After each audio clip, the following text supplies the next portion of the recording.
We're talking today about legal defenses to evictions. My name is Eric Willison. I'm an Ohio lawyer. Been practicing in Ohio since 1996, mostly in the area of landlord-tenant, but in a lot of other areas as well. But remember that word Ohio. I'm an Ohio lawyer, not an Indiana lawyer, not a California lawyer. The laws out there may be different. I wouldn't know because I don't practice out there. So if you're from one of those states, you might be better surfing on over somewhere else where they talk about California evictions, not Ohio evictions. Secondly, what I'm giving you here is educational information, not legal advice. That's because I don't know you. I'm not your lawyer. Never met you. Don't know any of the facts about your case. Matter of fact, I'm not even sure when you're watching this video. This video was made in 2021. If you're watching this video in 2050, the law could have changed. So you'd be a fool to think of this as legal advice. But it is legal education. So think about it that way and you'll be on the right track. Now, we talked about in a previous video the three types of defenses that tenants have to evictions. There's merits defenses. I didn't breach the lease. Oh, yes, you did. There's legal defenses, which is the law does not allow this sort of eviction under these facts. And there's procedural defenses, which can defeat an eviction, but sometimes they just delay. Now, this one is going to be sort of half procedural and half legal. We're going to talk again about the 3-day notice to vacate. Now, let's say that you've got your 3-day notice. It's properly worded. It's properly put together so that the mandated wording is eye-catching and noticeable. And then you go and post it on the door. And then you come back 3 days later, they're still there, so you go and file your eviction. Well, it's not that simple. Where are you in the state of Ohio? If you're in the 10th Appellate District, which is Franklin County, well, before we get into that, let's give you a background of why there's a split between the districts. There's a civil rule called Civil Rule 6E.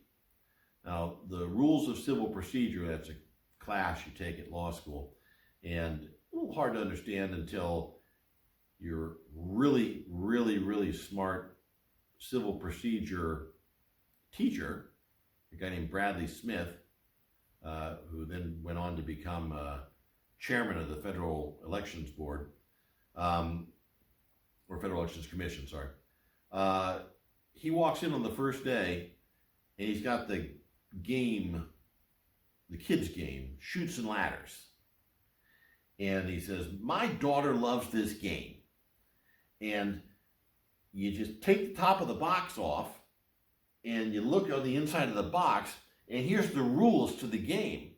And it shows you how to play the game and what the rules are. It's all right there for you, he says. And then he holds up the civil procedure textbook, and he goes, here's the rules for our game. If we're in civil court, which we are, if we are in an eviction. Now, one of those rules is Civil Rule 6E. And 6E talks about computation of time periods. The civil rules will give deadlines for certain things. If you want to do this, you have to do this in 28 days. If you want to do this, the deadline is 21 days, or it's 7 days, or 14 days, or whatever it is. Civil Rule 6E says that if the deadline for doing something is less than 7 days, then when you're calculating the days, you don't include days the court's not open.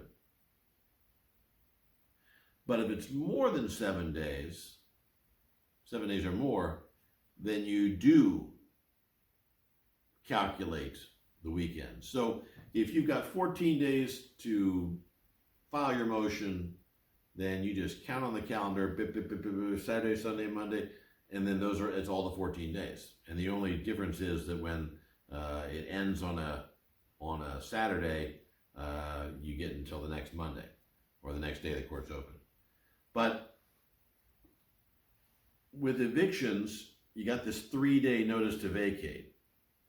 And regardless of what appellate district you're in, the day you post it doesn't count.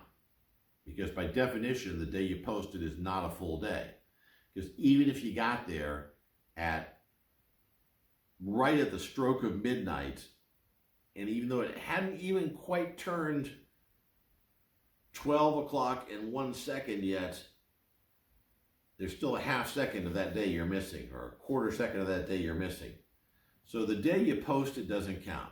So Friday, you go post your 3-day notice to vacate. Friday doesn't count anywhere in Ohio.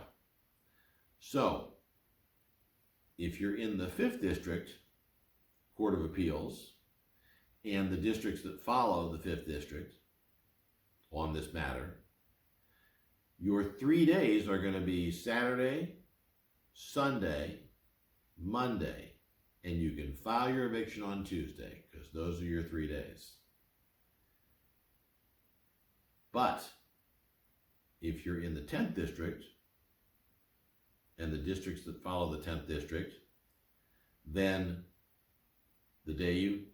Friday doesn't count, Saturday doesn't count because the court's not open under 6E, Sunday doesn't count because the court's not open. Let's just say for argument purposes that Monday is Martin Luther King Day or Memorial Day or Labor Day. That's not going to count because the court's not open. So Tuesday, Wednesday, Thursday are your 3 days, and Friday, that's the day you can finally file your forcible entry and detainer action. 3 days just went to 6. Now the 5th District says, no, we're not doing that. Because Civil Rule 1 says these civil rules only apply in cases where the application of the civil rules won't defeat the whole purpose of the lawsuit. Some cases have to move really fast, okay? So because of emergencies or whatever, and evictions are what are called summary proceedings. The state of Ohio, in enacting the eviction statute, has said that these eviction hearings, they can't drag out like a year. The landlords and the tenants have to know quickly who has the right to be there, who has the right to possession of the premises, and to get on with their lives. And the 5th District says that 6E, because it could possibly delay and turn 3 days into 6, that it's clearly inapplicable under Civil Rule 1 to the eviction statute. 10th District takes a different view. It's only an extra 3 days. What's the big hassle? That's still pretty quick. So, timing of that 3-day notice. You got to know what district you're in Ohio, and you got to know which law they follow. Whether 6E is observed and the days the court's not open don't count, or whether you're in the 5th District and as long as the court's open, we're counting, or it doesn't matter whether the court's open or not, we're counting those days. Now the safe thing to do, of course, if you don't know, is to assume that you're in the 10th District's rulings, because even if you're in the 5th, the worst is you lose an extra 3 days or so. But you're certainly, your eviction is not going to get dismissed just because you waited those extra 3 days to be safe. But if you're in the 5th District, then you can just do those 3 days, they're calendar days, and off you go. But if you're not sure, maybe you better do it like the 10th. And so that's sort of a legal / procedural defense that the tenant would have to an eviction if you filed your eviction too quickly.